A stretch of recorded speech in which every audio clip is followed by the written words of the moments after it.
হ্যাঁ, তো এখন দেখা গেল যারা ক্ষতিগ্রস্ত হয়েছে, দোকানপাট যাদের নষ্ট হয়েছে, এরকম আজকে এখানে 8টি দোকানদার এখানে এসছেন মানবাধিকার কমিশনে।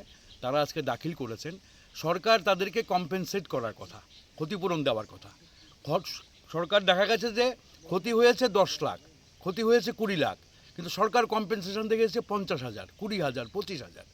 এখন ডিএম তাদের অ্যাকাউন্টে টাকা ঢুকিয়ে দিয়েছে, কিন্তু তাদের সাথে কোনো কথা বলেনি। হ্যাঁ, তো এখন প্রশ্ন হচ্ছে যে আমার তো এটা কোনোভাবেই, যে আমার জীবন জীবিকা দুটোই নষ্ট হয়েছে, যেগুলো আমার মৌলিক অধিকার। কাজেই সরকার এবং রাষ্ট্রের দায়িত্ব আজকে মানুষকে সঠিকভাবে তাকে ক্ষতিপূরণ দেওয়া।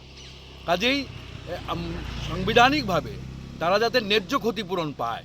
হ্যাঁ, আজকে কদমতলার যারা ব্যবসায়ী তারা এখানে এসছেন, হ্যাঁ, এরকম আরও ব্যবসায়ীরা রয়ে গেছেন, তারাও আসবেন, যে মানবাধিকার কমিশন যাতে ন্যায় বিচার করে এবং তারা পর্যাপ্ত ক্ষতিপূরণ পায় এবং তারা তাদের যে জীবিকা, সেই জীবিকা পুনরায় তারা ফিরে আসতে পারে মূল স্রোতে। হ্যাঁ, এই দাবি নিয়েই আজকে আমরা মানবাধিকার